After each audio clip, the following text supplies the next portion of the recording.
เว่ารวบยอดการละกิเลสทั้งเบิดกันละปัญหาละอุปทานทั้งเบิดรู้มากรู้หน่อยก็ได้สำคัญดอกถ้าสิรู้มากพิสดารเพียงใดก็ช่างเถิด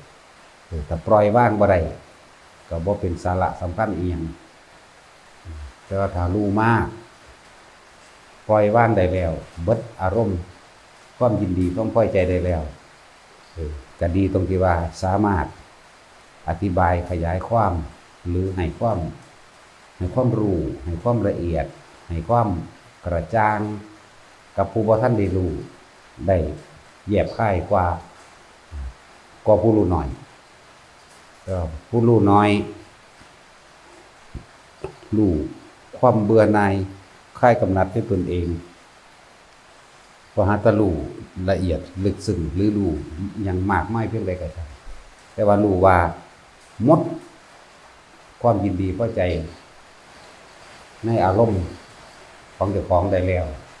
มันสิรู้น้อยหรือรู้มากความเสมอภาคกันมันก็มีตรงที่ว่าละอาสวะได้เหมือนกันละอารมณ์ความยินดีพอใจได้เสมอกันตรงที่เสมอกันคือว่าบริสุทธิ์เสมอกันวิมุตติเสมอกันนิพพานเสมอกันบ่ได้เกี่ยวกับรู้มากรู้น้อยรู้มากก็ดีอย่างหนึ่งถ้าสิเปรียบเทียบแล้วก็คือถ้าว่าพระสารีบุตรเป็นผู้มีปัญญามากแต่ว่าการปฏิบัติบำเพ็ญของเพิ่นคือ14มื้อจึงบรรลุอรหันต์ได้ถ้าว่าพระโมคคัลลาปัญญาบ่หลายก็คือบรรลุ7มื้อบรรลุเป็นอรหันต์ได้นั่นแหละว่ารู้มากรู้น้อยก็บ่ได้เป็นสาระอิหยังสิเอามาตัดสินกันว่าไผพ้นหรือบ่พ้นดอกว่ารู้มากก็บ่แม่นว่าเข้าใจว่าพ้นแล้วดอกรู้มากบ่พ้นก็มีรู้น้อยพ้นก็มีแต่ว่าพวกเฮาสิฮู้หยังมากหรือบ่มากก็ช่างเถอะบ่ต้องเอามาเป็นสาระสำคัญใส่ใจเจ้าของบ่ต้องมาน้อยใจบ่ต้องมาสงสัยอีหยังดอกรู้แค่ลมหายใจนี่สุดแล้วรู้สึกอยู่กับลมหายใจนั่นจบแล้วเด้จบแล้วตัดความกังวลสงสัยออกเบิดมันจะรู้หรือจะเห็นอีหยังก็จังเห็นสวรรค์นรกเอาผู้รู้มากอาจสิมีความรู้กว้างขวางหรือประสบการณ์การเข้าไปหูไปเห็นต่างๆกว้างขวางกว่ากว้างขวางตามความสามารถคือพระโมคคัลลาภาษาลิบุตรสามารถระลึกชาติได้1อสงไขยแสนกับภาษาลิบุตรสามารถนับเม็ดฝนทุกเม็ดที่ตกใน1กับได้นับได้ทุกเม็ด1กับฝนตกรวมแล้วทั้งหมดกี่เม็ดแต่ว่าพระโมคคัลลานับบ่ได้หนึ่งกับเด้บ่ได้หน่อยเด้อย่าลืม1กับแล้วก็แยกได้ว่าตกลงในระหว่างป่าและภูเขาเท่านี้ตกลงในน้ำทะเลเท่านี้ตกลงในน้ำจืดได้เท่านี้แยกเม็ดนะนี่พูดถึง1กับเด้บ่แม่นมื้อนึงเด้ก็ใช่ว่านี่ตกลงในทะเลทรายเท่านี้แยกได้แล้วพระโมคคัลลารู้บ่ได้หม้องนี้แต่ก็บ่แม่นว่าสิเอามาเป็นสาระสำคัญว่าไผเก่งไผบ่เก่งเด้มีความบริสุทธิ์เสมอกันโดยธรรมโดยทิ้งไอ้ความรู้ทั้งเบิดเพิ่นทิ่มเบิดเด้เข้าใจบ่ล่ะจึงแต่ว่าเพิ่นแยบคายในการอธิบายขยายความซื่อๆดอกจังละจังว่าบ่ต้องน้อยใจว่าเจ้าของบ่รู้นั่นบ่เห็นนี่มันเป็นหยังสิรู้ลมหายใจเจ้าของบ่ได้เลยแน่มันสิเกิดหยังขึ้นก็สร้างอย่านำเข้ามาคิดเกิดหยังขึ้นเกิดแบบเห็นนั่นเห็นนี่ถ้าเฮาบ่นำเข้ามาคิด อารมณ์ต่างๆมันเกิดไปนะมันดับเลยนะว่าทุกอย่างอยู่แค่ปลายจมูกปล่อยสิ่งที่รู้ที่เห็นมันเป็นของมันแบบนั้นบ่ต้องไปใส่ซื่อมันก็ได้บ่ต้องไปสรุปว่าผิดว่าถูกบ่ต้องไปให้ความเห็นใดๆทั้งสิ้นบ่มีการลงสรุปในความเห็นว่าผิดว่าถูกแต่ว่าเห็นอยู่รู้อยู่กับความมันเป็นแบบนั้นของมันนั่นแหละนะรู้แล้วก็ต้องอาศัยลมหายใจนั่นแหละเป็นเครื่องหยุดความคิดเห็นเพราะโดยปกติพวกเข้านั้นเข้าใจว่ารู้หลายคิดได้หลายหรือว่ารู้ได้โดยการคิดรู้ได้โดยการสรุปเหตุผลอันนั้นผิดอันนั้นเป็นความหลงรู้นี่ต้องรู้ว่าสรุปหยังถึงแต่อุปมาอุปไมยอุปโลกยกขึ้นมาให้เข้าใจซื่อดอกว่าเฮ็ดแบบนี้เด้อเดินแบบนี้เด้อทำความคิดแบบนี้เด้อซื่อๆแล้วเมื่อถึงที่สุดแล้วก็ต้องถิ่มความรู้ความเห็นให้เบิดบ่มีผิดบ่มีถูกรู้ได้อยู่ในเฉพาะลมหายใจเท่านั้นนั่นแหละจึงบอกว่าแต่ละคนเด้อทุกอย่างอยู่ในโพรงจมูกพระอรหันต์ก็อยู่ในโพรงจมูกบุญบารมีทั้งเบิดก็รวมแล้วอยู่ในบุญมันในโพรงจมูกเฮาในลมหายใจเย็นเข้าเย็นออกพอเกิดยังขึ้นกันเย็นเข้าเย็นออกอยู่ในหูดังเฮานี่แหละแล้วส่วนมากคนบ่แม่นน่ะที่คือยกตัวอย่างเปรียบเทียบอีกอย่างนึงคือว่าเฮานี่คือนักเรียนนี่เนาะนักเรียนตอนครูสอนกับฟังครูดีอยู่ดอกก็เบิ่งนำครูนั่นแหละเพราะแต่ว่ามีอันเสียงเขามาขายของอะไรหนึ่งปุ๊บความคิดมันสิแล่นไปว่าเขาขายหยังวะเขาเฮ็ดหยังวะเมื่อแรกมีหนังกลางแปลงเด้อหุ่นหูมันไปใส่หุ่นได้บัดนี้มันสิไปใส่ใจอันความแทรกซ้อนเขามาเนาะคือพวกเขาเป็นเด็กน้อยฟังครูอธิบายวิชานั้นเพราะแต่มีรถมีรถโฆษณาหนังกลางแปลงหรือหนังขายยาหรือหนังล้อมผ้าหุ่นมันไปใส่ใจอันตัวแทรกซ้อนเขามาเด้เสียงสั่นแหละวันนี้พอเข้านั่งฟังทำบรรยายอยู่เดียวนี้มันจะไปใส่ใจแทรกซ้อนตัวเว้าเรื่องแปลกๆมันจะไปให้ความสำคัญอันเว้าเรื่องเห็นผีเปรตเห็นยุไสอยู่หม่องใดเป็นโตแบบใดใหญ่น้อยแบบนั้นเป็นอีกคนมันจะไปสนใจใครควรอันนั้นเด้เพราะว่าเรื่องผีกังก้อยยังสิพูนมันจะใส่ใจไปพูนเด้เนาะถึงสั่นเลยเป็นเห็นพญานาคอยู่หันอยู่นี่โอ้ยเป็นโตจังใดเหื่อนมันออกไปพูนเด้นั่นแหละจึงบอกว่าดูมากหรือรู้หน่อยก็ช่างมันเถอะสิ่งทั้งหลายเหล่านั้นเพิ่นก็นำประสบการณ์มาเว้ามาเปรียบมาเทียบให้ฟังซื่อบ่ได้ให้เป็นสาระสำคัญอีหยังความเสมอกันคืออยู่ในลมหายใจในลมหายใจนี่แหละว่าเฮานั่งรู้ลมหายใจอยู่จังซี่อันนั้นอันนี้แล่นผ่านไปตาเฮาก็เห็นหูเฮาก็ได้ยินจมูกเฮาก็ได้กลิ่นเหมือนกันแหละกับเฮาหมู่ไปบิณฑบาตนำตลาดโอ้ยจักเสียงเพลงตุ่มๆต่ำๆเนาะเสียงเพลงเสียงหมอลำเสียงรถแล่นไปแล่นมาบีบแกติ๊กๆตักๆเสียงคนเว้าพื้นกันเสียงคนเอิ้นซื้อของขายของกันจังซี่เฮาอยู่แค่ความรู้สึกโตนึงเด้ในความรู้สึกโตนี่บางองค์คนก็อยู่ในลมรู้สึกโตกับลมบางองค์คนก็อยู่กับอาการปิติปราโมทย์หรือนิ่มๆนุ่มๆกลางหน้าผากก็ว่าไปอยู่ในการอยู่ในฌานแห่งตนเพ่งอยู่ในจิตที่เป็นหนึ่งนะความรู้สึกโตที่เป็นหนึ่งอุณาโลมมาแล้วทางหัวมันนี่แหละแค่นี้มันก็ผ่านไปได้แล้วนะแต่ว่าที่มันบ่ผ่านว่ามันเป็นเพลงที่เจ้าของเคยได้ยินได้ฟังหรือบ่มันมักเพลงที่โดยเจ้าของมักอยู่แล้วมันจะแวบไปนำรถเด้ความคิดมันจะไปรถเด้มันชินเนาะนั่นแหละเพิ่นถึงมีการฝึกหัดในการ ห้ามความคิดเจ้าของบ่ให้มันเล่นไปตามสัญญาเก่าบ่ให้มันไปให้ความสำคัญสิ่งทั้งหลายแล้วนั้นเพราะเฮาให้ความสำคัญอันใดก็ช่างเฮาก็เป็นทุกข์กับนั้นเพราะว่าเป็นทุกข์กับนั้นทุกคนอาจจะบ่เข้าใจเป็นทุกข์กับอันนั้นคือจิตมันรู้ในสัญญารู้ในเวทนารู้ในสังขารรู้ในวิญญาณนั่นแหละแต่ว่าถ้ามันคิดออกไปได้บัดนี้จิตนี่กับผู้รู้มันก็รู้แต่มันคิดออกไปบัดนี้เกิดกาย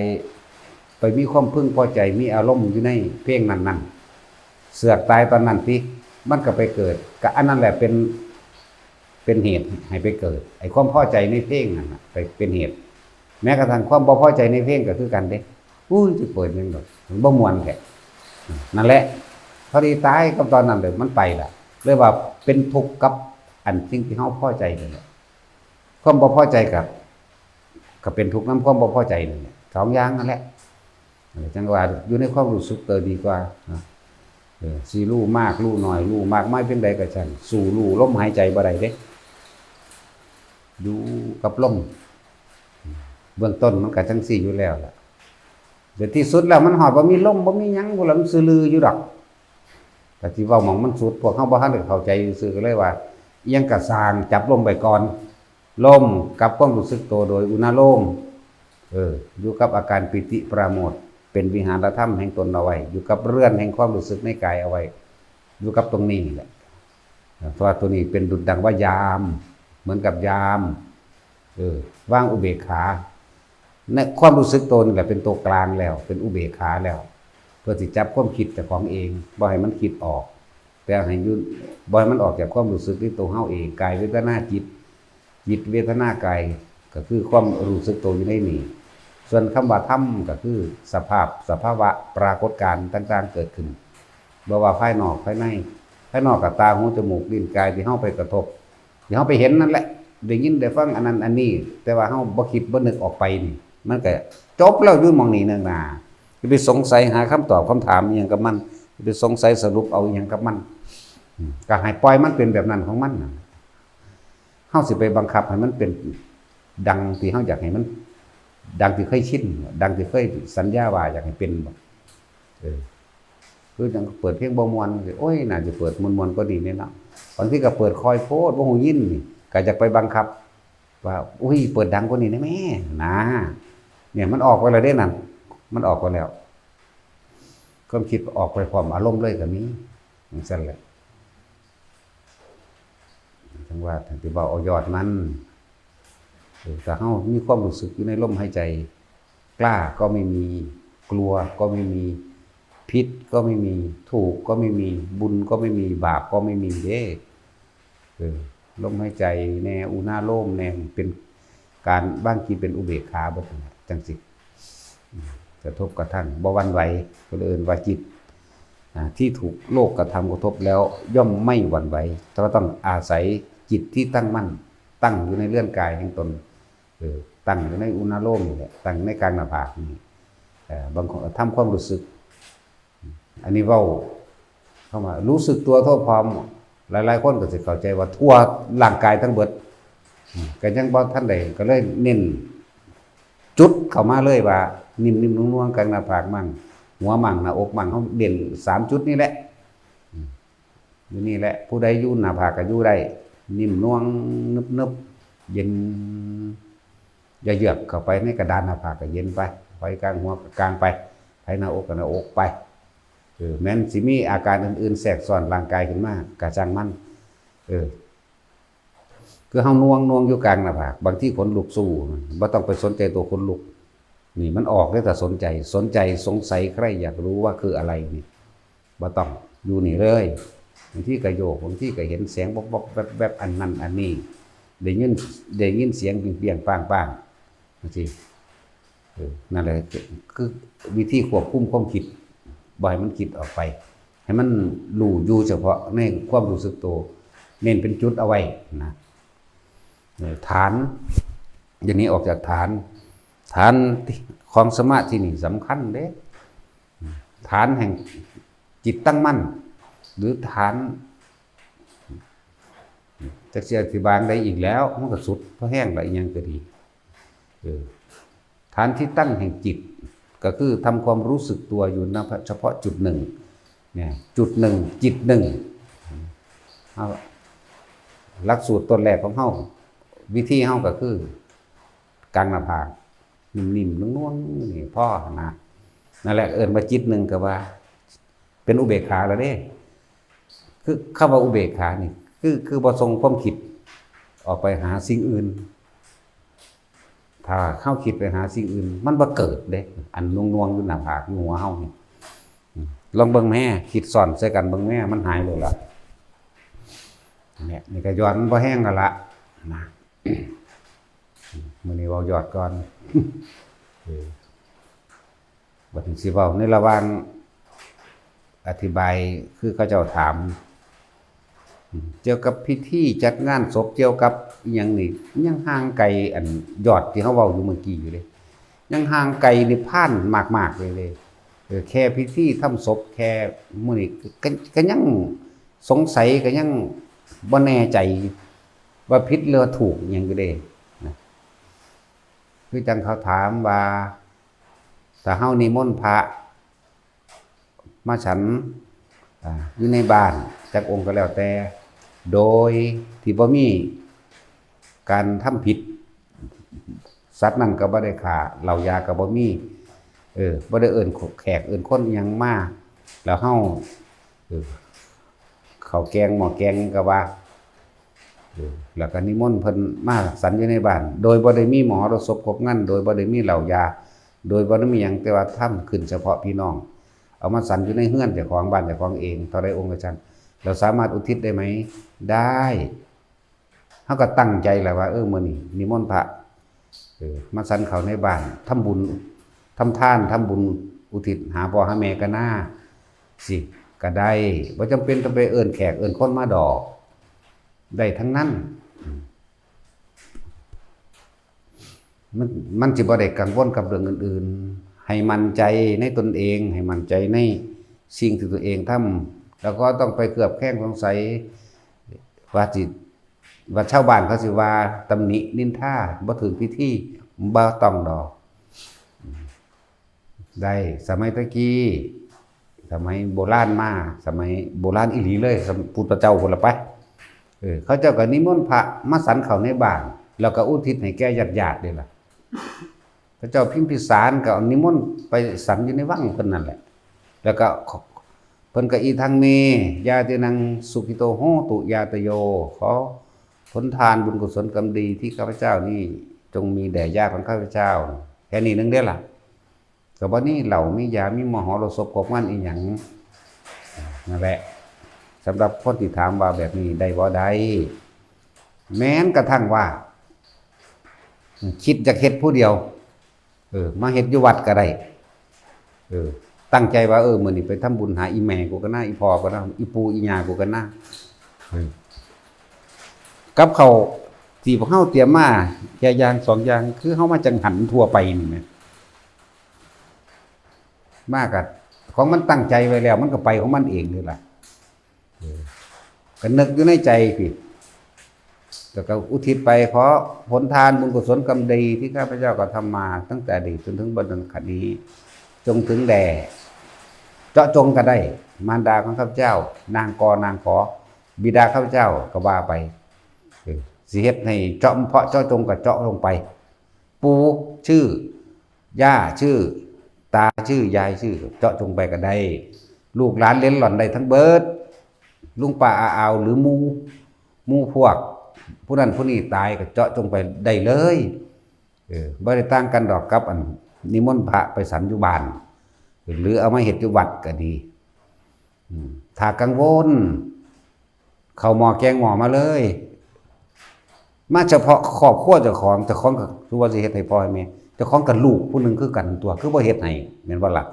เป็นบ่หาตั้งแต่ไปประชุมกันว่าจะต้องเฮ็ดเป็นหมู่คณะมันจังแล้วคือประเพณีหรือพิธีเด้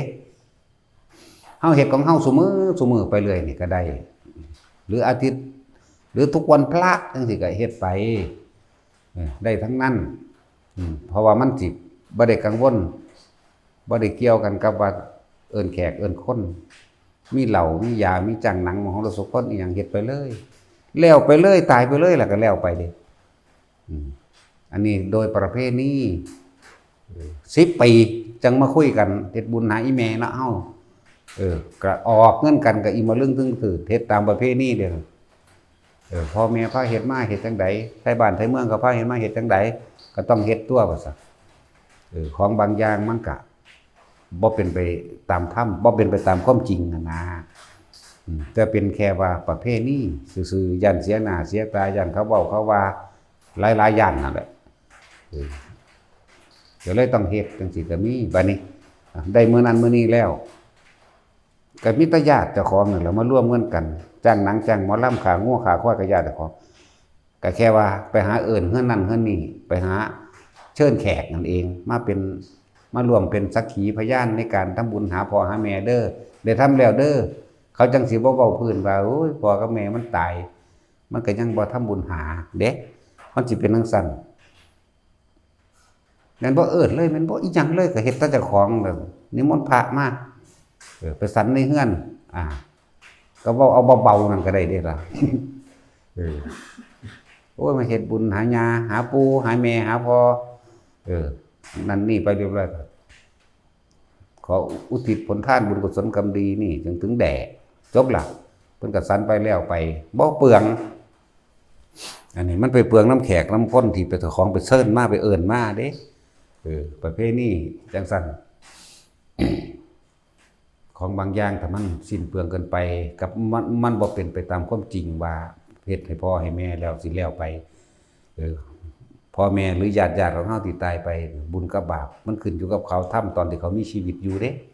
บ่แม่นบาปมันสิมาได้แล้วโอ้ไปสวรรค์แล้วพ่อกูแม่กูตอนที่เขาตายไปไม่อยู่ประมาณ10 ปีสิบ่เคยคิดทำบุญให้เลยบ่สิบ่เฮ็ดนั่นเฮ็ดนี่ให้เลยบ่สิมาเอาแค่เดียวนี่บ่แม่นว่าซั่นบางคนก็เป็นซั่นอีหลีเด้ขนาด10 ปีแล้วมาร่วมกันนึงโอ้ยข่อยยากอยู่มาบ่ได้ดอกก็มีเด้ทั้งแล้วก็อีกอย่างนึงทำบ่ถูกต้องตามความเป็นจริงบ่เป็นตามความจริงโดยการทำบุญหาอีหลีนั่นน่ะจะเป็นไปตามความเชื่อซื่อๆนะความเชื่อว่าเฮ็ดจังซี่แล้วสิแล้วไปพ่อแม่สิได้ขึ้นสวรรค์พี่น้องสิได้ขึ้นสวรรค์นั่นสินะจังซั่นแล้วมันยังไกลครับที่เฮาแสดงตอนแรกอยู่ที่เฮาแสดงธรรมเรื่องอานาปานสติอยู่เรื่องนิพพานอยู่ไกลหลายแต่อันนี้ยังบ่เข้าใจหยังอยู่นั่นแหละเฮามาแต่เฮาก็ได้นี่คือเฮามาอยู่เดี๋ยวนี้นึกเอาดูๆเอาก็ได้ตัวนึกบ่อยๆนึกมากๆก็ได้ตัวผลทานบุญกุศลกรรมดีที่เฮาเฮ็ดมาแล้วมันจื้อบ่ได้คุณแต่นึกรวบไปโลดถึงแด่โลดถึงแด่มารดาบิดาของข้าพเจ้าตัวถ้าบ่มั่นใจได้ของเฮาบ่ได้วางสั่นเด้เฮ็ดจังได๋มันก็ไปหาพ่อแม่ละก่อนของเฮามันมั่นใจแล้วของเฮามันบ่เคลือบแคลงสงสัยหยังแล้วขอผลทานบุญกุศลกรรมดีที่ข้าพเจ้าก็ทำมาแล้วตั้งแต่อดีตยังไงไม่รู้ละตอนต้นจนถึงปัจจุบันณขณะนี้จงถึงแด่สรรพสัตว์ทั้งหลายไม่มีที่สุดไม่มีประมาณทุกหมู่เหล่าบรรดามีเอารวบตัวเดียวเลยนี่คือความในใจเดียวเฮ็ดซุมื้อละเจอบ่ได้มันนึกได้จังได๋ก็ว่าไปของมันเองมันก็ไปคือเก่าจนสิไปใส่ทั้งเบิดเลยแต่พวกเขาบ่มั่นใจนี่ก็เลยว่าพอนั่งแม่มั่งออกซื้อมั่งนั้นแล้วหลานสิได้เบ้าแล้วมันสิบ่ได้มันมาถามอีกอยู่เด้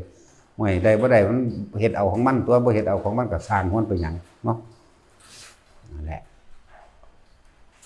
แม่นสมมุติพ่อแม่ตายแล้วมารวมกันเผาแล้วปุ๊บไปเฮ็ดไผเฮ็ดมันเลยบ่มารวมกันสิทำบุญเป็นประเพณีแบบบุญแจกข้าวทั้งสิเอิ้นแจกข้าวทั้งพุ่นเขาอาจจะเอิ้นบุญ100 วันยังก็ว่าไปแล้วแต่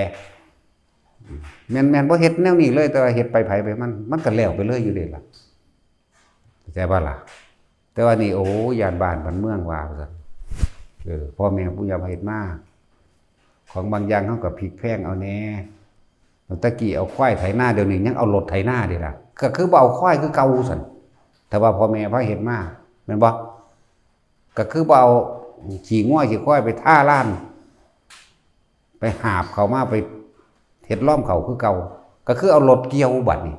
ก็คือบ่เฮ็ดตามพ่อแม่พาเฮ็ดมาซั่นเนี่ยอันนี้จังซี่ก็ยังพลิกแพลงแปลงไปได้นั่นแหละถือว่ามันห่างไกลหลายกับความจริงตั้งแต่กี้พ่อแม่พายางไปให้ไปหน้าเด้ล่ะเลี้ยงงูเลี้ยงควายเด้ล่ะเดี๋ยวนี้คือขี่รถไปโหลดแต่กี้พ่อแม่พาตื่นแต่เด้อคุณตี 3 ตี 4ไปหน้าล่ะเดี๋ยวนี้แมง3 โมง 4 โมงเช้าก็ต้องทันได้ลุกอยู่ไปก็ขี่รถไปเนาะก็เฮ็ดคือเก่าซะทีล่ะบัดนี้จังซี่กันบ่คิดพ่อเนาะเอาไปเทียบเอาตัว นั่นแหละงานใดก็ช่างบัดนี้ขึ้นซื้อสิใส่ซื้อคำว่าบุญเด้อบุญพระเวทบุญกฐินใส่ซื้อคำว่าบุญเด้อบุญเฮ็ดผ้าป่าบุญแจกข้าวบุญหยังก็แล้วแต่ถ้ามีเราขึ้นมาตัดปุ๊บบ่เป็นเข้าใจบ่ล่ะเราการฆ่าสัตว์มีมหรสพของงานใดๆทั้งสิ้นบ่เป็นบุญเป็นบาปพวกนี้สิไปบุญแนวใดมันเข้าถึงจิตถึงใจมันเข้าถึงความสงบอยู่บ่มันมีแต่ความเร่าร้อนและกังวลเด้นะจากหนังคูจิตใจมันก็เร่าร้อนไปกับหนังโมโหโทโสอยู่กับหนังหรือดีใจอยู่กับหนังโป้คักบัดนี้บ่สงบเลยเนาะหมอลำพุ่นก็มันก็ไปพอใจน้ำขาขาวคนเด้บัดนี้พวกผู้หญิงก็อิจฉานั่นเต้นดีเต้นงามเห็นเขาไปเอาเงินให้จากศูนย์ให้ผัวให้ลูกหลานเจ้าของเลยเบิ่งดูบักฮานั่นว่าเด้พุ่นน่ะมันสิบุญติมังหันมันสิบุญเด้นั่นน่ะนี่ก็เครื่องมหสรุปเพิ่นแห่อ้อมบ้านอ้อมเมืองตีกันยายไปขับถีบอยู่สุดทางขากันก็มีแม้กระทั่งว่าบุญบวชก็ยังมีเหล้ามียาจัดงานบักใหญ่เอิ้นแขกผู้มีเกียรติทั้งหลายแหล่มาจังซี่บ่เป็นบุญบ่ได้บุญได้บาปแปลว่าหยังเร่าร้อนกังวลเร่าร้อนกังวลบ่ได้เกิดความสงบเย็นภายในใจจังเม็ดมันสิเป็นมาตรฐานใดตรงนี้เห็นได้ละบ้านเมืองกับพระเฮบยังสั้นครับบาดนี้นั่นแหละแต่เรื่องจังสี่ว่าได้เข้าใจอีหยังอยู่สำหรับเรื่องวันนี้พวกพ่อแม่ตายหรือญาติตายหรือไผตายก็ช่างคือเฮาก็เฮ็ดให้เห็นเป็นตัวอย่างแล้วคนบ่จำเป็นต้องไปสวดหยังก็ได้บ่จำเป็นต้องสวดแต่มีความว่ารอก่อนเด้อถ่าก่อนเด้อญาติอยู่กรุงเทพญาติอยู่จังหวัดนั้นบ้านนี้วันนี้รอมาก่อนขอให้เห็นหน้าเป็นครั้งสุดท้ายแน่มาครบแล้วเด้อนี่ก็จูดโลดเผาเลยบ่จำเป็นต้องว่าต้องเอาพระมาสวดเท่านั้นองค์เท่านี้องค์ดอกมันบ่ได้บุญตอนพระมาสวดเด้เผาโลดเขาบุญหรือบาปนรกหรือสวรรค์เขาเฮ็ดไว้ตอนเขามีชีวิตอยู่มันบ่มาได้ตอนนี้เด้มันบ่มาได้ตอนอัน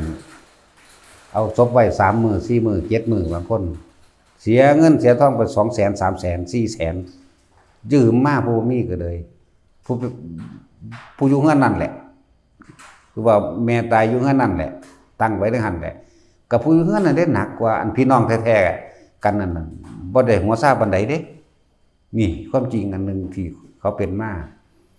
มันได้มูลแม่มันได้มูลพ่อเห็นบ่ล่ะไปจังซั่นเด้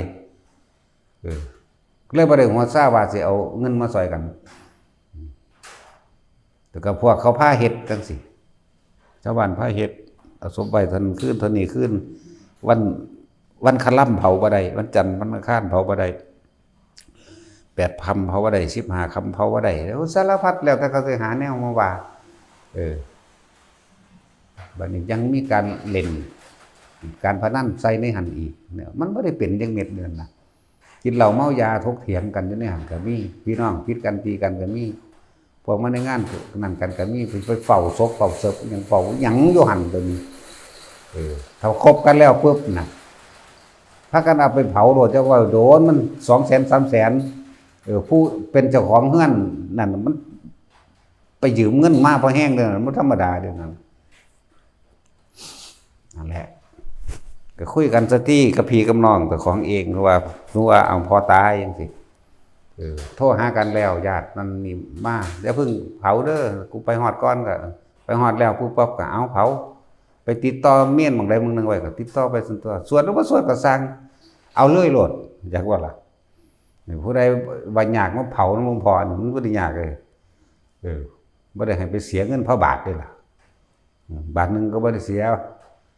เห็นบ่ที่เฮ็ดอยู่เด้ญาติก็มาบ่ทันบ่ได้เห็นซ้ำเห็นแต่ขี้เถ้า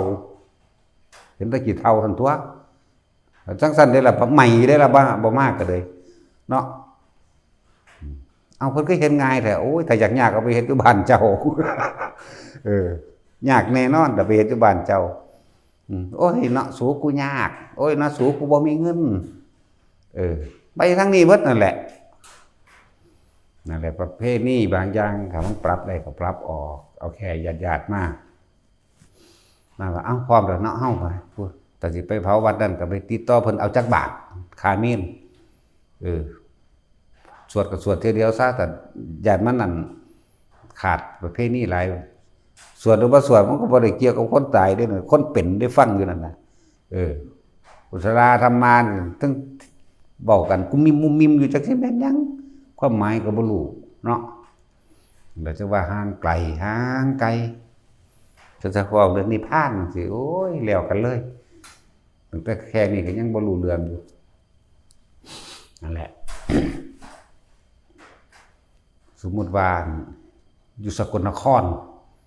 หนองคายอยู่กรุงเทพก็สร้างแต่ส่วนที่บางอื่นมันแพงมันบ่เหมารถมาโหลดเนาะมาหาหลวงพ่อนี่ยันเขาว่าห่วยรถส่งศพมูลนิธิต่างๆก็มีตัวเสียมา10,000 20,000ดีกว่าพวกเจ้าไปเสียอยู่อัน200,000 300,000หมดตัวมาหาหลวงพ่อนี่เบ้าเงินดอกพระอยู่นี่ก็สวดเก่งคักบ่ต้องห่วงหรอกนะหังบ่สวดเอามาแล้วบ่ขึ้นใส่เตาเตาเผาสิยากหยังน้ำมันมีบ่ใส่ทานหรือยังเอาน้ำมันโซล่ามาเทลงไปปิดจูดซะจบจะไปเสียหยังฟังไว้เด้อเจ้าสิอยู่สุรินทร์ศรีสะเกษหรือเจ้าสิอยู่กรุงเทพโหบางหม่อง200,000 300,000นั่นล่ะห่วยรวมเงินกันซะจัก10,000 20,000นั่นจ้างรถเขามานี่สิเป่าให้เบิ่งมันสิใหม่อยู่บ่นั่งสั่นตัวคุยกันสักทีกับพี่น้องเจ้าของมันเป็นเรื่องของในวงญาติพี่น้องตระกูลเจ้าของเองถ้าสมมุติว่าพ่อแม่ก็เลยสมมุติว่าหลานๆเหลนๆหล่อนๆก็เลยเผาแมงเบิดแล้วอยู่นี่ยากหยังเฮาก็เอาขี้เถ้าไปเป็นปุ๋ยตัวเนาะนั่นแล้วเนี่ยเฮาได้ก็ได้ปุ๋ยเฮาก็ไปห้อยไปตามเงาไม้จังซั่นซั่นแล้วโหมันแม่นความเด้อไผก็ดีเอาพวกนั้นอยู่แมงเชียงใหม่พุ่นล่ะไปถามรถเขาไปให้บ่เอา 20,000 จังสิเอามาโลดถ้าจัดอยู่หั่นหมด 200,000 พุ่นแหมเอา 20,000 เนาะเอาหลวงพ่อมาเผาอันนี้ให้แน่นี่โทษติดต่อแอดมินเข้ามาเด้อว่าสิเอาศพมาเผาเด้มาจากเชียงใหม่เชียงรายแม่ว่าซั่นเตรียมไว้เตรียมให้เรียบร้อยแล้วมาฮอดปุ๊บเอาศพใส่ทิ้งไว้ปุ๊บพวกเขาเมื่อน้ำรถเลยก็ได้ เมื่อน้ำรถโหลดเมื่อน้ำรถมาส่งนั่นแหละเขาเผาอยู่นี่แล้วเขาก็เอาขี้เถ้านั่นแหละไปแต่เฮ็ดปุ๋ยมันบ่ได้เกี่ยวกันเด้ครับสิไปนรกสวรรค์หม่องใดมันเกี่ยวตรงที่แบบเขาเฮ็ดไว้จนชินตอนที่เขามีชีวิตแล้วเด้อคิดเบิ่งดีๆเด้อแม่นหรือบ่แม่นเด้อแต่เผาอยู่บ้านแม่กูบ่400,000 500,000บ่นี่ยังต่ำกว่า100,000 กว่าอันกว่ามันเป็นปลายนะบ้าเหมารถจัก10,000ไปหาหลวงพ่อก็ได้เด้ล่ะเนาะ เอาเว้าความจริงเด้นี่เอามาลงเบิ่งแม่กูเผาแมงอีหลีนั่นแหล้วเนาะตัดสินหรือเผาตัดสินเป็นตัวอย่างซะเนาะ ก็แล้วเฮ็ดให้เบิ่งดอกตัว คุยกันเฉพาะในครอบครัวเจ้าของนี่ง่ายๆมันเป็นสู้มือเนี่ยแพงเด้ฟังเขาเว้ากันเขาสิจัดพวกอสมหรืออีหยังในหมู่บ้านนั่นแหละเซาเต้นเท่านี้โต๊ะและเต้นและอีหยังต่างๆในการบริการตลอดทั้งโฆษกเป็นผู้เว้าของมันเขาจัดเอาเท่านั้นหมื่นเท่านี้หมื่นเด้เห็นบ่ล่ะมันสั้นแล้วบาดนี้พวกบ่ฮู้จักหยังก็ว่าอีหยังอุ๊ยวันอังคารเผาบ่ได้เด้เดี๋ยวไล่เบิ่งก่อนไล่เบิ่งโอ้เอาไปมื้อพุ่นเนาะเอาไปวันเสาร์เนาะพุ่นศพอยู่4มื้อ5มื้อ6มื้อ7มื้อผู้นั้นผู้นี้ก็มาแล้วมากินแล้วบาดนี้เนาะ เจ้าก็ต้องได้เลี้ยงเขาเป็นธรรมดาเด้อแต่เขามาไหมเห็นบ่ล่ะบางพวกก็มาถามกินเหล้ามันบ่ซั่นบางพวกก็มาถามนั่นนี่สารพัดแน่แหละอ้าวเฮ็ดไปว่าดีนั่นแล้วตัวผมบ่ได้เสียแพงปานนั้นดอกอยู่นี่เสียแต่ค่ารถอันนี้เฮาสิทำอสุภกรรมฐานเอาเองดอก ทานเฮาก็หาซื้อไว้หลายอยู่ดอกทาน แล้วเตาเฮาก็สิก็ให้คำพูดมันไปหาเหล็กมาเสื่อมมาเฮ็ดเอาอยู่เด้อนี่นาแล้วว่าเฮ็ดให้เบิ่งหน้านั่นแหละครับว่าคนตายขายคนเป็นขายเจ้าของแล้วบ่แม่นคนตายดอกคนตายแล้วมันแล้วอย่าว่าล่ะพวกเจ้าของพากันไปคิดแบบนั้นเอาบุญและบาปเฮ็ดไว้ตอนที่มีชีวิตอยู่บ่ได้เกี่ยวกับแบบนั้นแม้กระทั่งการทำบุญอุทิศผลทานบุญกุศลกรรมดีถ้าว่าคำว่าบุญมันอยากว่ามันชัดเจนกว่านั้นบุญคือความสงบเย็นภายในจิตใจตัวเองก็เรียกว่าการผลทานก็เลยบอกจังสี่ซะผลทานการทำทานทานบุญกุศลกรรมดีใช่ผลทานบุญกุศลกรรมดีเขาจะร่วมรวบว่าบุญแต่ว่าบุญในความหมายของเฮาจริงๆคือความสงบเย็นภายในใจตัวเองคือความสบายใจบ่เร่าร้อนบ่กังวลบ่สงสัยใดๆทั้งสิ้นไปได้คำว่าบุญของเฮาแม้กระทั่งคำว่าพระของเฮานี่เฮาเอาโสดาขึ้นไปพุ่นเด้เฮาบ่ได้หมายเอาแค่ว่าห่มผ้าเหลืองแต่ว่าบางที่เว้าออกไปนั่นก็คือให้มันเข้าใจง่ายซื่อๆเด้เฮาบ่ได้ให้ความหมายง่ายๆปานนั้นเด้ลักษณะนั่นแหละส่วนมากเว้าหมู่ภิกษุสงฆ์เฮาส่วนพระหรือบ่พระมันบ่มีผู้ใดไปตัดสินไผได้ดอกเขารู้ในตัวเขาเองบรรลุธรรมขั้นนั้นขั้นนี้เขารู้ในตัวเขาเองแต่ว่าผู้รู้ไม่พูดเด้จักบ่ล่ะ ผู้พูดน่ะไม่รู้สึกตัวอะไรเลยจักบ่ล่ะถือว่าอันบรรลุนั่นบรรลุนี่ผู้ข้าเป็นอันอนาคามีแล้วเด้ผู้นี้เป็นอันโสดาบันสกิทาคามีเด้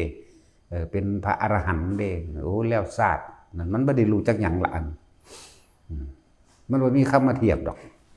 นะถือว่าเฮาบ่ได้ไปยืนจังตัดสินว่าผู้นั้นบรรลุอันนั้นเด้อบรรลุอันนี้เด้อเว้าเป็นกลางๆไปก็ไปเทียบเอาเองต้องบ่ได้อยากตัดสินนะไปเทียบเอาเองหายสงสัยซะพวกถามว่านิมนต์พระมาทำทานอยู่เฮือนแต่ของเองแล้วอุทิศผลทานบุญกุศลกรรมดีที่ของเฮ็ดไว้ให้กับพ่อกับแม่นั่นได้บ่ได้พวกเจ้าก็เฮ็ดแต่พี่น้องพวกเจ้านั่นแหละหรือแม้กระทั่งว่าบ่ม่นมาบ้านแต่ของเฮือนแต่ของกระสร้างไปเฮ็ดอยู่วัดเฮ็ดเฉพาะครอบครัวเจ้าของเองเฉพาะเฮือนเจ้าของเองหรือโดยเฉพาะลำพังตนเองนั่นก็เป็นการแสดงความกตัญญูแด่บิดามารดาแล้วหรือทำบุญอุทิศให้แก่หมู่ญาติเจ้าของได้แล้วนะบ่ได้ว่าแต่มารดาบิดาญาติก็ได้แล้วหมู่พวกเพื่อนฝูงก็ได้แล้วนะซุมื้อหรือบ่ซุมื้อก็ว่าดอกก็แล้วแต่ได้จังหวะได้ก็ไปตามนั้นแต่ว่าอย่าให้มันมีเครื่องของหนึ่งเมื่อทำทานหรือ ทำบุญยังก็อย่าขอนี่ถ้าเฮาไปขอเฮาไปแลกมันบ่ไปตัณหาของเจ้าของเองลังเอาไว้แล้วมันอุทิศบ่ไปให้ส่วนทานให้ส่วนบุญบ่ไปเพราะเจ้าของเอาแล้วจากว่าล่ะนี่ตัวนึงพวกเจ้าเอาลอยแลกล้านคือเอาคือเฮาเอาไปแลกล้านเห็นว่าได้มาอยู่ได้ล่ะนี่ได้อยู่แต่เก่าหัวล้าน เอาลอยไปแลกล้านอันนี้บอกว่าจะเอาลอยไปแลกล้านไปซื้อๆเฮ็ดไปซื้อๆนั่นแหละบ่ได้หวังผลหยังจังว่าเรื่องซ้ำนี่เฮาก็ยังสงสัยนั่นนี่อยู่จักสิสงสัยไปอีหยังก็คือว่าล่ะว่าเขาบ่ได้มาใส่ใจคือเฮาเนาะก็สิเว้าเรื่องปฏิบัติธรรมที่มัน30ปีเลยแต่เฮาเฮ็ดมาผิดหรือถูกอันนั้นอันนี้ผมก็จนกว่ามันก็แค่นั้นแหละมันพอแห้งอยู่เด้ไม่สิบอกว่าปฏิบัติหรือว่าเรียนรู้จังซี่เรียนรู้เรียนหลงแต่เป็นเด็กน้อยพุ่นเด้ล่ะตำรวจเข้ามาบ่ได้ทองอีหยังปานใดเด้เพราะว่าได้ถ้าเป็นเด็กน้อยแล้วได้แต่ท่านเขาโรงเรียนพุ่นเด้อันซ้ำเขาเจ้าสวดในบ้านเขาคนทางพุ่นเอิ้นว่าตั้งมงคลหรือตั้งบุญคุณเขาเจ้าว่าเฮ็ดบุญบ้านแต่สวดนั่นสวดนี่สวดได้เบิดนั่นแหละมาเพิ่มเติมเอาของที่ว่าปาฏิโมกข์ที่พวกนี้นึงได้มาเพิ่มเติมเอาเพราะว่ามันบ่แม่นแนวได้ยินง่าย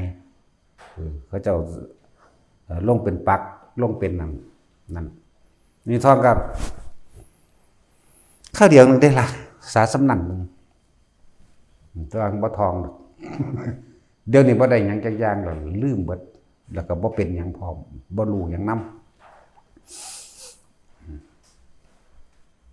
ลองผิดลองถูกก็คือเว้าให้ฟังอยู่ดอกเว้ามาเรื่อยๆอยู่ดอก3ปี4ปีเป็นจังซี่ก็ไปฮู้ไปเห็นนั่นนี่ทั้งที่บ่รู้เลยหยังบ่รู้อีหยังล่ะต่างเฮ็ดไปตามนั้นมันก็เป็นไปตามนั้นมันมาฮู้ซื่อมันทีหลังซื่อ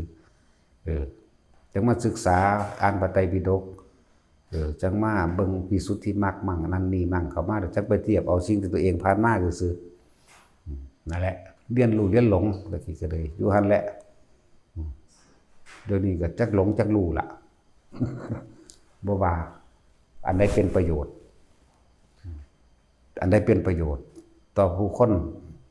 ต่อสรรพสัตว์ทั้งหลายเฮ็ดอันนั้นแหละนะเป็นนี้อันใดเป็นประโยชน์ต่อสรรพสัตว์คือรวมเบิดเลยล่ะหมูหมากาไก่คนนี่สรรพสัตว์เบิดเปรตผีหยังต่างๆก็ช่างเถอะสัตว์เบิดนะได้มันเป็นประโยชน์เฮ็ดอันนั้นเฮ็ดโดยว่าอยากได้หยังบ่เอาหยังพร้อมเฮ็ดไปซื่อๆทำเฉยๆจังว่ามีชีวิตอยู่แค่เพียงเพื่อผู้อื่นเท่านั้นเจ้าของเบิดค่าเบิดราคาแล้วบ่มีค่าบ่มีราคาอยากว่าเฮ็ดเฉพาะเพื่อผู้อื่นบ่ได้หวังว่าสิเอาอีหยังบ่ได้หวังว่าสิเป็นอีหยังพร้อมแต่มันมีอยู่เท่านี้มีอยู่เท่าเดี๋ยวเห็นร่างกายอันนี้แหละจักมาก็ตายอยากว่ามีหยังเด้เฮ็ดไปตายถึงได้ว่าได้เฮ็ดไปหยังอีกโอ้ยถ้าบ่ใส่ใจเจ้าของคักๆมันบ่รู้มันบ่แม่นของง่ายปานนั้นเด้ใส่ใจเจ้าของคักๆเด้บ่แม่นใส่ใจผู้อื่นเด้ใส่ใจเจ้าของใส่ใจความคิดเจ้าของใส่ใจความเห็นเจ้าของใส่ใจอารมณ์ความรู้สึกเจ้าของมันบ่ได้เป็นไปใส่ใจผู้อื่นเด้มันจ่อเข้ามาในความรู้สึกนึกคิดเจ้าของนี่เด้การก็ว่าปฏิบัติให้ตัวเองพ้นออกจากธรรมทั้งปวงจำสิไปเว้าเรื่องฝึกกสิณจังซั่นสิโอ้ยภาษาสำนั้นลิดๆเด็ดๆเฮ็ดมาเบิดแล้วล่ะหลงหลงว่าเจ้าของเก่งหลงว่าเจ้าของดีหลงว่าเจ้าของรู้พร้อมนั่นแหละเฮ็ดมาแบบหลงนั่นแหละหลงในรู้นั่นแหละแต่ว่าบ่รู้ว่าเจ้าของหลงในรู้แต่ไม่รู้ว่าตัวเองหลงนั่นแหละ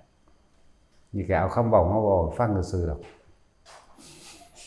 แล้วเฮาเฮ็ดมานานบ่แม่นแค่นี้มานานแล้วเฮ็ดฝึกหัดตนเองทดสอบทดลองอันนั้นอันนี้ไปเรื่อยแต่เพราะว่าความสงสัยต่างๆนานาสารพัดเขาก็เลยต้องพิสูจน์ด้วยตนเอง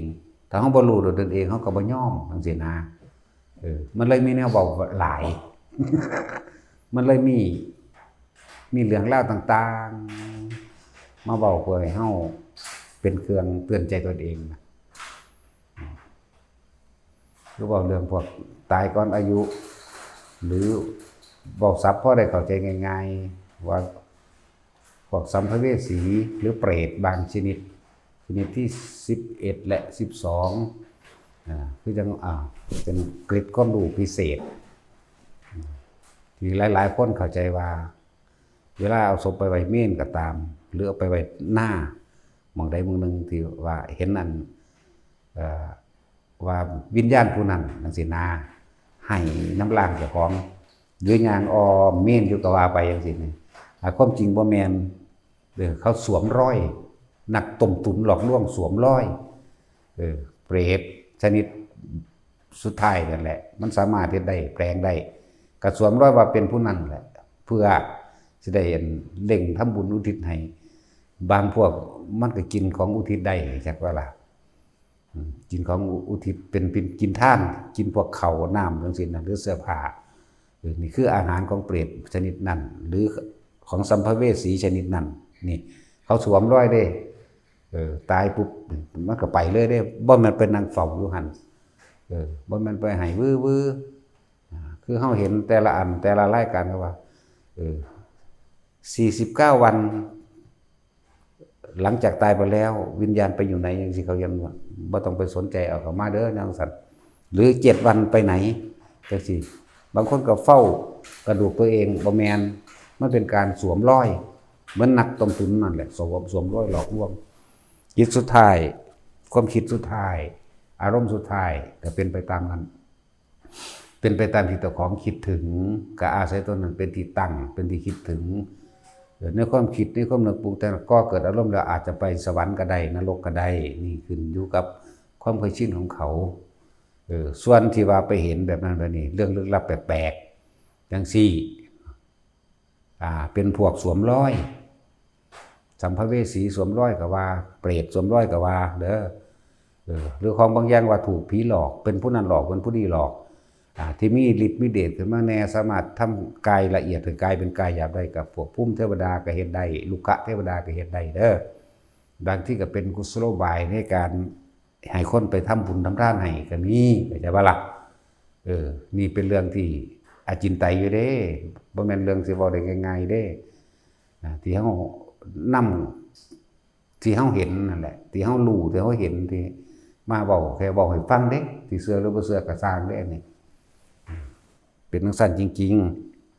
ๆคือผีอิสุนั่นแหละมันถูกฆ่าจักมันสิตายถึงยามใดบ่แม่นหาก็ฆ่าตายยามนี้เด้พูดมาจากฟังพุ่นล่ะ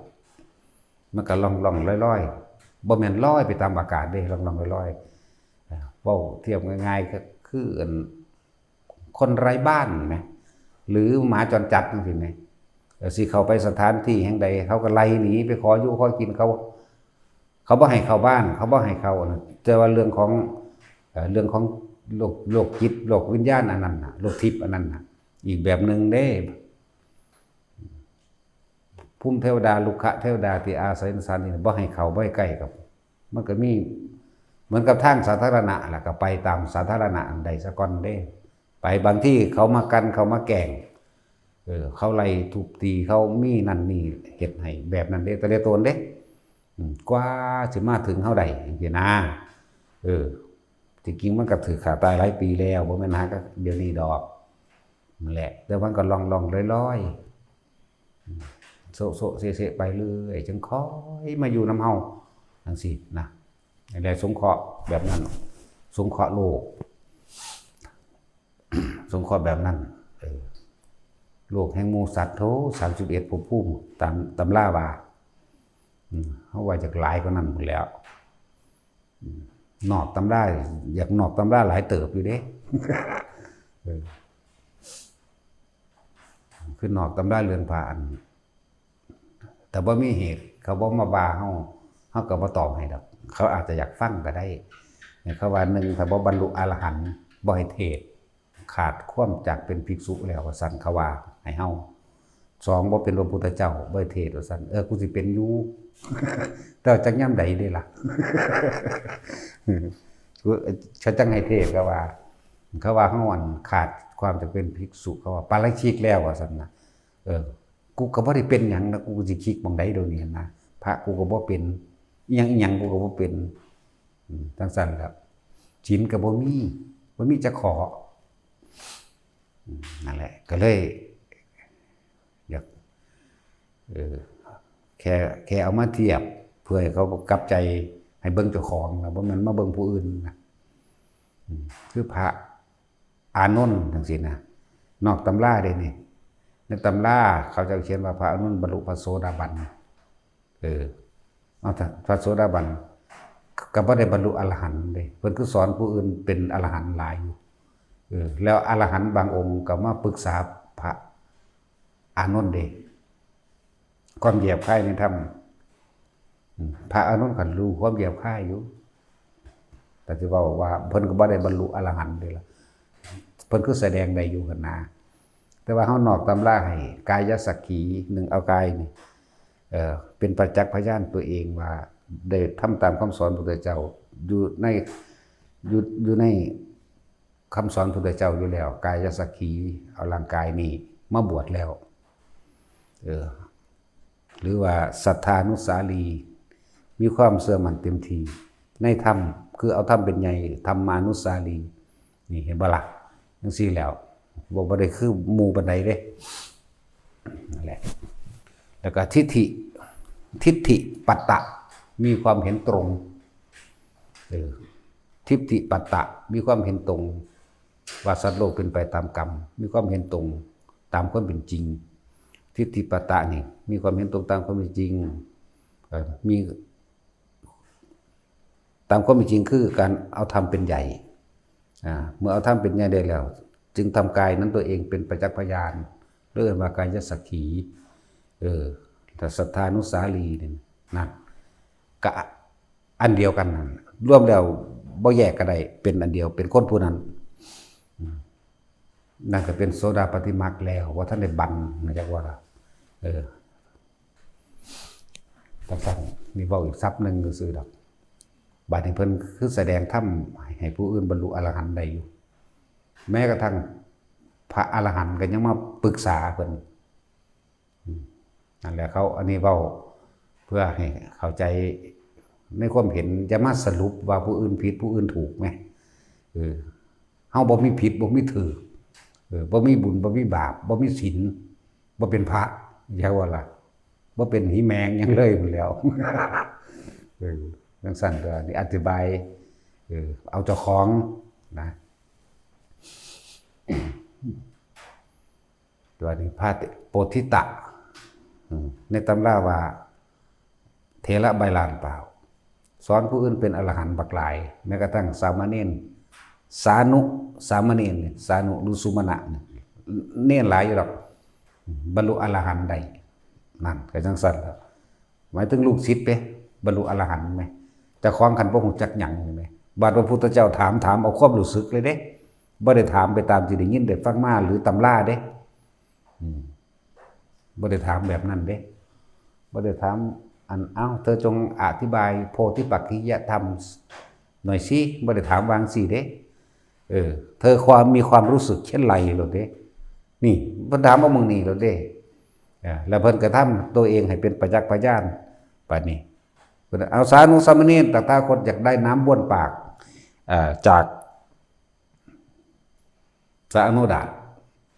เธอจงไปนำน้ำมาเนี่ยก็เอาบาตรได้ก็หอเบินไปโลดพุ่นไปเอาน้ำจากสวรรค์สันดาวเดินจาตุมยุสาอนุดาตมาให้พุทธเจ้าบ้วนปากเอาบัดนี้เพิ่นเอาโพธิตะเธอจงไปนำน้ำมานี่ง่อยเลยจังซั่นแล้วแม้พระปุถุชนฤทธิ์ก็ยังเฮ็ดบ่ได้จังซี่นะความหมาย ก็ซื้อความหมายว่าแม้แต่ชาติจันทร์ก็เจริญชาติทรงชาติก็ยังเฮ็ดบ่ได้นั่นเพิ่นถามถึงความรู้สึกเอาเลยเด้อมองหันนึงเด้หรือแม้กระทั่งเรื่องอภิธรรมก็โพธิปักขยธรรม37นั่นแหละมันเป็นใหญ่ในธรรมทั้งปวงนั่นแหละเป็นข้อวัดปฏิบัติอันสูงแล้วก็เฮ็ดไปเถอะก็รวมอยู่ในหันเบิดเฮาอธิบายเขาก็อธิบายหลายกว่านั้นพุ่นแล้วบ่แม่นแค่นั้นเด้แต่ว่าเพิ่นสินำมาอธิบายแสดงธรรมบ่เฮาแค่ใบไม้ในกำมือมั่งแค่เศษเล็บไปเศษดินในปลายเล็บมั่งนึงเด้ที่จริงมันมีมากกว่านั้นเพิ่นก็นำบ่นำมาแสดงเฮาแสดงอันแปลกๆนี่แหละมันจังบ่คือหมู่แล้วมันประสบการณ์ของไผของมันเพียงแค่ว่าเอามาพูดให้ฟังคือจังเว้าเรื่องจังซี่แหละเรื่องว่าเขาเห็นอีหยังแปลกๆว่าคนตายแล้วคันเป็นเห็นนั่งให้เฝ้าศพเจ้าของมั่งให้ย่างอ้อเม่นอยู่มั่งบ่แม่นสวมรอยนักต้มตุ๋นเป็นเปรตมั่งเป็นเทวดาหรือลูกขะเทวดามั่งแล้วถ้าสิเฮ็ดไปก็เพื่อว่าให้เกิดความว่าอยากให้คนทำบุญอยากให้คนรู้จักศีลรู้จักธรรมรู้จักเข้าวัดเข้าว่านั่นแหละจริงๆมันเป็นเรื่องที่ละเอียดละออพอสมควรได้เรื่องของกรรมเรื่องพวกนี้ที่เบาอยู่นี่ไอ้กินไตเด้นี่เป็นสิ่งที่บ่ควรคิดเพื่อสิสรุปหาเหตุผลผิดหรือถูกจริงหรือปลอมเด้เพิ่นเลยเอิ้นกินไตอันใดก็จังที่บ่อาจสามารถเห็นแต่ของว่างได้บ่ควรนำเข้ามาคิดให้ปล่อยเลยแม่นบ่ล่ะเอาอันใดที่มันเป็นประโยชน์เพื่อความข้ามพ้นความสงสัยหรือรู้ถึงพระนิพพานได้ก็เอาแนวจังสั่นมาดีกว่ากันนะความหมายเพิ่นเลยเอิ้นกินไตนิสัยของพระโพธิสัตว์เพิ่นสิไปเข้าใจได้นั่นแหละนิสัยของผู้ใดชาญเฮ็ดอีหยังแปลกๆเนี่ยเฮาสิไปสรุปอีหยังกับเพิ่นได้สิลงความเห็นผิดถูกกับเพิ่นได้ลงความเห็นให้ตายตัวน่ะบ่ได้จังซั่นแล้วเรื่องของกรรมกำเนิดแห่งโลกนี่4อย่างจังซั่นแหละก็เลยเอิ้นว่ากินไตนี่คำเรื่องของกรรมที่เฮาเว้าอยู่เดี๋ยวนี้เป็นเศษเสี้ยวส่วนเดียวนึงเด้หรือการให้ผลของกรรมจังซี่ว่าพระโมคคัลลาฆ่าพ่อฆ่าแม่คือมาได้รับโทษตอนนี้จังซี่เดี๋ยวมันยาวนานเนี่ยพระพุทธเจ้าเป็นผู้แสดงพระโมคคัลลาน่ะตายในชาตินี้เป็นการตายที่ไม่สมควรแก่ธรรมหรือไม่สมควรแก่ฐานะของโมคคัลลาแต่สมควรแล้วแก่ฐานะ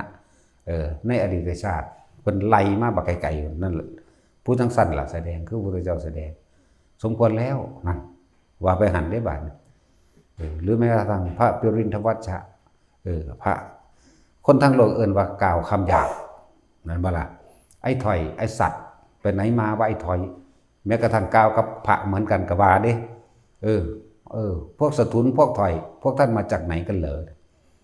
เขาบ่พอใจยังไงไปฟ้องพระพุทธเจ้าก็นำอดีตมาบอกให้ฟังนั่นเรื่องของกรรมมันเป็นอจินไตยอยู่พระพุทธเจ้าเป็นผู้นำออกมาแสดงเฮาก็เทียบเอาเลยเนาะสำหรับผู้จับผิดให้ไปจับเจ้าของจับแล้วมันก็บ่ได้หยังดอกนั่นสิได้นรกกันดีเนาะนั่นแหละคำว่าทำคือหยังกันยังบ่ทันเข้าใจทำอยู่เนาะจังว่าให้พวกเฮานั่นน่ะหามันรู้มันเห็นพอแห้งแล้วก็เหลืออย่างเดียวคือทำเอาหนตัวบัดนี้เฮ็ดเอาบัดนี้สิอ่านตำรามาเบิดโลกก็ช่างสิได้ยินได้ฟังจากผู้มีปัญญาพร่ำสอนเพียงใดก็ช่างหากเราไม่ปฏิบัติเองทำเองและรู้เห็นได้ด้วยตนเองสิ่งทั้งหลายเหล่านั้นก็ไร้ค่าหมดประโยชน์เพราะเจ้าของบ่นำมาเฮ็ดให้เป็นประโยชน์ต่อตนเองนั่นล่ะซั่นแหละเดี๋ยวพวกเฮาเฮ็ดอยู่นี่แหละเฮ็ดเอาเพราะว่าเฮ็ดให้ไผบ่ได้เด้นี่ตะบอกเดี๋ยวทิ่มความสงสัยออกให้เบิดโอ้ยมันขามนิวรณ์ตัวเดียวเท่านั้นน่ะถ้ามีความสงสัยอันนึงก็ได้ทั้งเบิดทั้งหาล่ะถ้าเว้าเรื่องนิวรณ์ แม่นเบิดปริพงษ์ปริโพธนิวรณ์ต่างๆแม่นเบิดนั่นแหละเป็นอันเดียวกันเบิดแต่ยึดอันนึงก็ได้ทั้งเบิดถ้าปล่อยอันความรู้ก็ปล่อยได้ทั้งเบิดรู้จักบ่ล่ะปล่อยก็คือบ่นำมาคิดแต่เฮาอยู่ในลมหายใจจนชินชาแล้วนะมันฮู้จักดอกต่อไปนั่นฮู้จักดอกเฮ็ดจังได๋ก็สร้างพวกเฮาเกิดมาตายอยู่แล้วนี่แหมเนาะเกิดมาตายอยู่แล้วบ่มีผู้ใดเอาหยังไปได้เด้ก็สิเว้าตัดเอาตอนเฮาเกิดชีวิตเริ่มต้นด้วยลมหายใจเข้าออกแต่บ่มีผู้ใดเคยคิดถึงลมหายใจเข้าออกของเจ้าของเองชีวิตเริ่มต้นได้ด้วยลมหายใจเข้าออกอยู่ได้ด้วยลมหายใจเข้าออกแล้วก็สุดท้ายชีวิตก็จะจบลงด้วยหายใจไม่เข้าและไม่ออกก็ตายเท่านั้นได้แหละเนาะชีวิตมันเริ่มต้นโดยลมหายใจเข้าออกเนาะอยู่ได้ด้วยลมหายใจเข้าออกแต่สุดท้ายจบด้วยหายใจไม่เข้ามันก็เลยไม่ออกเห็นป่ะล่ะสังเกตลมเจ้าของโลดว่ามีหยังเมื่อเฮารู้ลมหายใจเข้าออกจิตมันตั้งมั่นเริ่มแล้วปุ๊บความรู้สึกอันนึงก็เกิดขึ้นจังซี่มีอาการปิติต่างๆหายากแต่ว่าเฮาตัดออกหายากไงบ่ฮู้ว่าสิจับเอาอันใดกันแน่เลยเกิดเป็นความสงสัยอย่าให้อันหลายอย่างอันนั้นเดี๋ยวสั่นอันนี้เดี๋ยวสั่นเลยจับสร้างกรรมฐานขึ้นมาหนึ่งฐานที่ตั้งแห่งจิตอย่าหนีออกจากฐานแล้วเอาอาการความรู้สึกตัวนิ่มนวลกลางหน้าผากนี่แหละเว้าแล้วเว้าอีกเว้าตอนเก่านี่แหละเว้าหลายปีล่ะแต่ว่าอันเก่าอยู่นี่มันก็ยังถามไปอันใหม่อยู่ ตอนเก่าก็ยังบ่ได้อยู่เนาะก็ยังบ่เป็นอยู่แม่มันบ่หนีดอกนาจักสิรู้มากเพียงใดก็รู้มาเถอะรู้เราไปยืนยันตัดสินหรือละรู้บ่ได้กันก็แค่นั้นแหละแค่รู้แล้วไปเกิดใหม่ดูแล้วบ่เกิดสิบ่ดีกว่ามันเนาะรู้หยังล่ะรู้ลมหายใจนึงนี่เป็นเครื่องอยู่ทั้งเบิดที่ว่าให้อยู่กับอุณาโลมมั่งนิ่มนวลบนหัวหรือหน้าอกมั่งแต่ว่าบาดสุดท้ายมันสิกลับมาล้มเองคนสิตายมันก็เข้ามาหาล้มเองดอกตอนนี้เฮาฝึกบ่แม่นว่าตอนนี้เฮาฝึกเพราะชีวิตมันยังมีอยู่บางคนก็ยุ่งยากในการทำงานทำเงินอยู่หลายๆอย่างในห่วงอยู่แต่ว่าควรฝึกทำที่พึ่งแห่งตนเป็นของตนเอาไว้มั่งที่พึ่งของเจ้าของเองบัดสุดท้ายแล้วบ่มีผู้ใดซอยใดได้ความรู้สึกนี่รับกันบ่ได้พอใจกับบ่พอใจนี่รับให้กันบ่ได้เจ็บปวดรับให้กันบ่ได้ร้อนหนาวรับให้กันบ่ได้ตัวเองนั่นแหละจะต้องรับตัวเองนี่แหละสมบัติของคนเฮาแท้ๆมันก็แค่สุขภาพแข็งแรงนั่นแหละมันสิมีอีหยังเด้มันมีเงินหลายๆเก็บไข้ได้ป่วยมันบ่ได้มีความหมายบางหันเด้มันมีความหมายตรงมันอยากเศร้ามันบ่อยากป่วยมันบ่อยากเจ็บมันบ่อยากปวดเด้ทั้งสั้นแล้วสุขภาพแข็งแรงอยู่เป็นปกติคือบ่ป่วยคือบ่พิการรู้จักว่าล่ะนั่นแหละมันคือปกติแต่สุดท้ายก็เดินทางไปหมู่เก่าเดียวกันเบิดเดี๋ยวถ้าไปเงิดไปสิรู้หน่อยไปสิรู้หลายบ่ต้องไปน้อยใจวาสนาทั้งสั้นทั้งสี่ดอกขอให้รู้ในลมหายใจตัวเองได้รู้ด้วยความรู้สึกตัวของตัวเองได้อยู่กับสองสิ่งนี่นะลมหายใจกับความรู้สึกในกายเวทนาลมหายใจก็คือกายในกายหนึ่งรู้ในนี่เวทนาในเวทนาก็คือความรู้สึกในกายตัวเองนั่นแหละมันเป็นอุเบกขาแล้วเข้ามาจิตก็คือรู้ในกายเวทนาจิตเวทนากายก็รู้อยู่บางนี่แหละมันที่ไปใส่แบบนี้ในพาดมันเป็นสื่อมันสื่อเด้โอ้ยมันทรายสื่อแล้วผลเทียบมันนะเป็นดุจดังอากาศที่ว่างมั่งเป็นความว่างอย่างยิ่งมั่งก็มันบ่มีหยังว่างจากสิ่งที่มีมั่งแน่ดับเย็นมั่งดับปราศจากความคิดนึกมั่งโอ้ยมันหลายสื่อก็ดอเนาะปราศจากความคิดนึกแต่รู้ซื่อๆนี่นะแต่ว่าเรือว่างจากสิ่งที่มีมั่งนี่สื่อเขาเจ้าเทียบเขาเจ้าอุปมาอุปไมยบอกเฮาฟังก็เลยบอกแต่ละคนว่าอยากรู้ว่าเจ้าของบรรลุอรหันต์หรือว่าอรหันต์นั่นน่ะเอาความรู้สึกนั่นน่ะมาวัดตนเองเด้ว่าสิ่งเหล่านี้บ่มีผู้ใด วัดให้เฮาได้เด้มันบ่มีประหลอดวัดความร้อนความหนาวเด้บ่มีตัวเองวัดตัวเองเท่านั้นมันผู้ใดสิมาตัดสินเฮาว่าเป็นหยังกับเป็นเรื่องของผู้นั้นเด้ไม่เป็นเรื่องของเฮาเด้เพราะว่าเฮาบ่มีเรื่องเห็นบ่ล่ะแต่ว่าจะมาหาเรื่องเด้กูเอาแมงโลดเด้เนาะตัดสินมาโลดคงจะเจอใช่แล้วเอาความรู้สึกของเจ้าของวัดค่าเจ้าของเองเด้พอใจกับไม่พอใจอารมณ์ความรู้สึกพอใจกับบ่พอใจมันตัวเจ้าของบ่ได้หรอกแนวมื้อนี้ตัวบ่ได้แน่นอนตัวผู้อื่นตัวใดผลแล้วตีหน้าเศร้าเราความเท็จเนาะเพื่อให้เขาเห็นอกเห็นใจ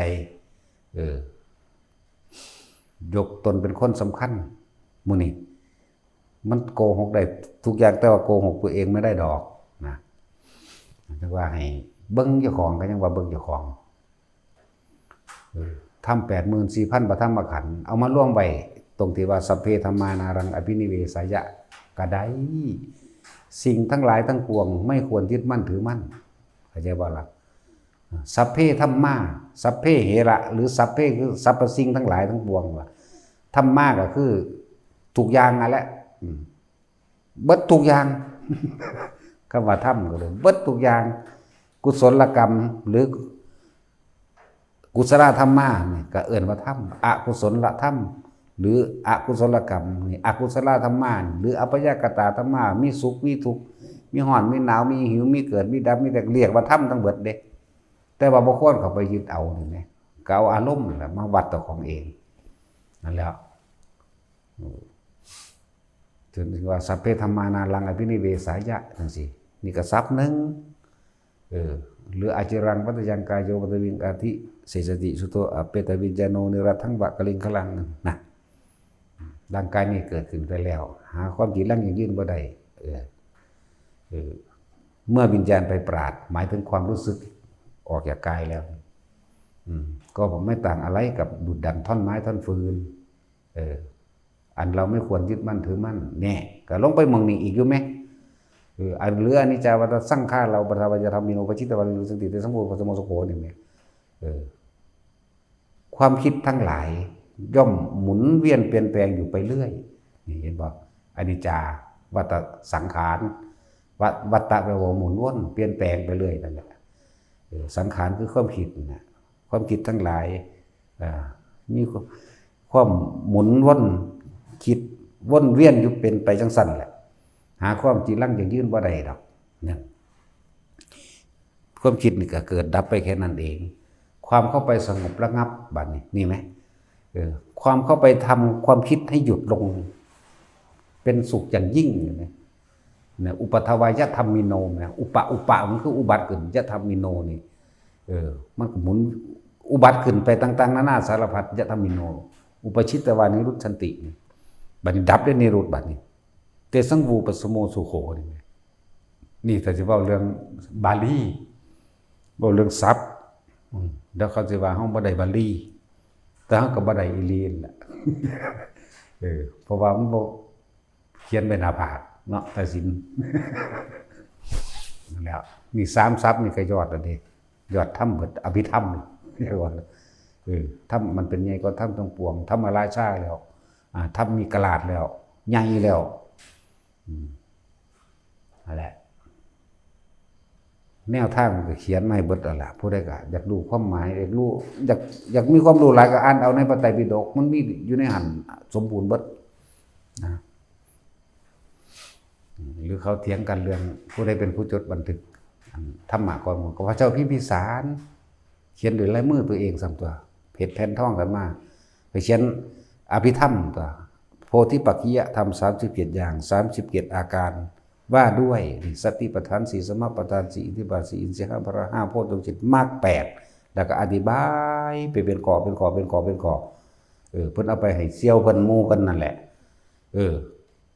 บาดหมู่เพิ่นมาเยี่ยมมายามแล้วมาได้ฟังธรรมของพระพุทธเจ้าเพราะว่าเพิ่นมีพื้นฐานบรรลุอรหันต์ก่อนเพิ่นอีกนั่นจังซั่นแล้วแต่ว่าบอกให้ฟังซื่อๆดอกยังก็เลยโอ้เอาละพ่อสมปทาน